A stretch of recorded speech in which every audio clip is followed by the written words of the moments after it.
Les deux contre-indications les plus grosses, ça serait que vous êtes en traitement de chimiothérapie. Voilà, radiochimiothérapie, cancer avec radiochimiothérapie en cours, traitement en cours, ok. Ou alors que ça s'est fini, mais il n'y a pas très longtemps, il y a 6 mois. Voilà, le massage sera pour plus tard, pour vous. On ne va pas aller toucher les ganglions maintenant, on va laisser le corps voilà, faire. Et pour les futures mamans qui sont dans le premier trimestre de grossesse, c'est pareil, on ne va pas faire de travail lymphatique. Une fois que bébé est bien accroché, que vous arrivez sur le 4e mois, ça sera OK pour vous. Mais au tout début, non. Pourquoi? Parce qu'en fait, le fait de faire un travail lymphatique, eh bien, ça peut déclencher des signes de détox. Ça aussi, il faut le dire. Parfois, ils sont pas forcément évidents, c'est pas forcément agréable. Parfois, il y en a pas du tout va bien et souvent, ça peut arriver pour ceux et celles qui font les automassages aujourd'hui, arriver demain à être un petit peu: «Ah, j'ai le nez un peu pris» ou «J'ai un petit peu mal à la tête». Voilà, buvez bien de l'eau et ça va passer, ça reste pas. Mais c'est simplement pour vous prévenir que, comme je disais, le corps, en fait, il met tous ses déchets dans les cellules graisseuses dans le corps. Une fois qu'on fait ces massages, ça montre l'efficacité et la puissance, ça ouvre ses portes, ça draine, ça repasse par le corps, c'est éliminé. Voilà. Mais parfois, ça passe par des petits symptômes. Ça dépend. Donc ça, c'était vraiment 2 choses importantes à dire, que vous soyez avertis de ça. Et on est parti? On est parti, ça On est marche. parti. Allez, je vais reculer un peu pour que vous me voyez mieux peut-être au niveau du corps. Je me lèverai si besoin. Je vais vous inviter à avoir une position confortable, le dos droit, si vous êtes sur votre chaise, les pieds bien à plat.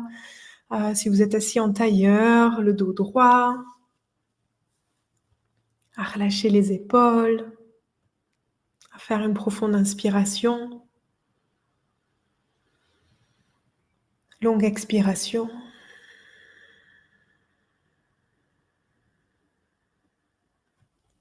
Et on va commencer, et on commence toujours ces automassages au niveau des clavicules. La clavicule, vous le voyez là, c'est cet os qui sort quand je lève un tout petit peu. Et au-dessus de la clavicule, il y a une espèce de petit creux. Là, en fait, ça va être ces 2 zones qu'on va commencer. C'est toujours le numéro 1. On masse toujours ici parce que c'est là que va connecter la lymphe au sang, que va se déverser. En fait, c'est la bonde de la douche, ok? Donc, on va aller ouvrir cette porte-là avant d'aller racler tout le reste qui arrive de tout ce qu'on va faire. Donc, on ouvre cette porte, tout massage lymphatique qu'il faudra faire, on commence par ici. Même si vous faites un brossage à sec des jambes, ouf, faut ouvrir les portes ici. Donc, je vais montrer très facile parce qu'il y a 2 façons, il y a plusieurs façons de stimuler. Il y a des fois masser, il y a des fois frotter, il y a des fois taper, il y a avec une balle vibrante, il y a plein d'options. Donc, c'est ça qui est cool, c'est que c'est très créatif. Je vais vous montrer la plus facile. On va frotter 10 fois et taper 10 fois. Frotter, c'est-à-dire que vous essayez d'avoir, surtout pour les clavicules, un contact avec votre peau parce qu'en fait, je veux que la peau bouge. Imaginez que vous voulez enlever un coup de stylo sur la peau et que vous vouliez frotter la peau pour que ça fasse glisser un peu. C'est-à-dire que si ma peau ne bouge pas quand vous touchez, c'est que vous n'êtes pas assez en profondeur.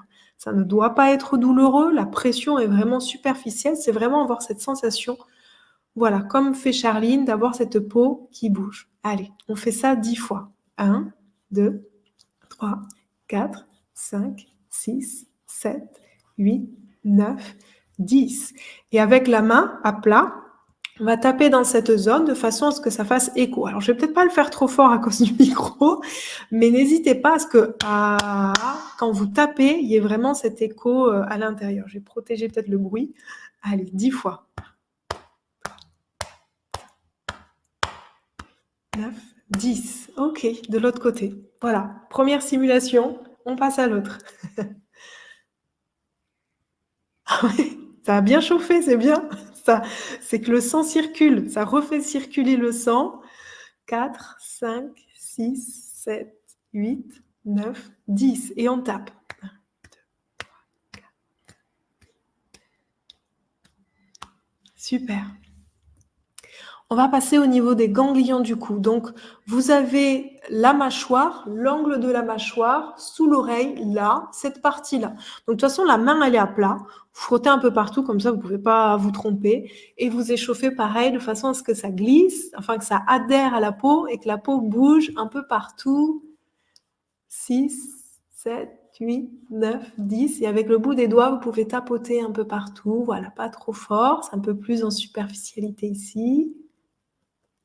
Et 10. Ok. Déjà, faites une profonde inspiration. Expirez. Ressentez déjà là comment ça se passe au niveau du cou, des clavicules. Peut-être des chauffements, des picotements, une petite énergie qui circule. Deuxième, donc, numéro 1, numéro 2. Numéro 3, il y a cette jonction, hop, au niveau épaule et pec. C'est-à-dire qu'il y a un creux là. Si vous touchez, il y a une espèce de creux. Là, il y a des ganglions.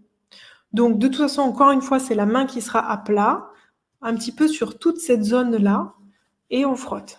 1, 2, 3, 4, 5, 9, 10, et on tape. Là, c'est pareil, 2 options pour taper, soit comme ça, soit la main à plat, comme vous voulez. Des fois, ça...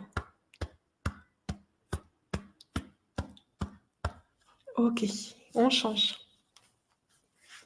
L'autre côté, 4, 5, 6, 7, 8, 9, 10, et on tape. 9 et 10. Cool. On a fait 1, 2, 3, maintenant 4. Le numéro 4, c'est le ventre. Je me redresse un peu comme ça, vous voyez. Vous pouvez très bien rester assis sans problème. Donc, il y a le nombril et vous avez le sternum.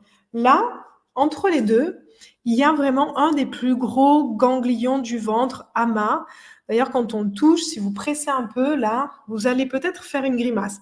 Voilà, je te l'ai vu faire. Ça il s'appelle le chyle. C'est une citerne, donc là où vraiment tous les déchets, c'est là où des fois on ballonne en fait. C'est parce que lui, il est bloqué, il est coincé. Donc de temps en temps, ne serait-ce que masser lui quand vous êtes un peu ballonné, c'est une pépite, petit cadeau déjà. Et ensuite, donc là, avec les 2 mains, vous pouvez y aller avec les 2 mains, de venir frotter un peu partout, dans tous les sens, la peau, n'hésitez pas à bouger, voilà, 10, 9, 8, 7, 5, 4, 3, 2, 1, et on tape avec les mains, pareil, un peu partout, le ventre, n'hésitez pas à stimuler toute la surface, 6, 7, 8, 9, 10. Ok. L'avant-dernier au niveau N.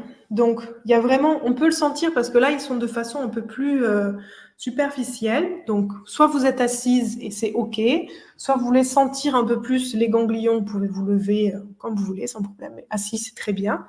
Et avec les mains à plat, pareil, on frotte. C'est pas grave si c'est sur le pantalon. Sentez que la peau, quand même, suit un peu plus vos mains. Voilà. 1, 2, 3, 5, 6, 7, 8, 9, 10. Et on tape. 3, 4, 5, 9, 10. Le dernier, numéro 6, derrière les genoux.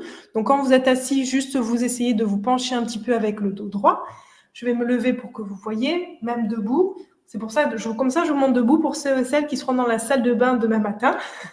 Les genoux sont pliés.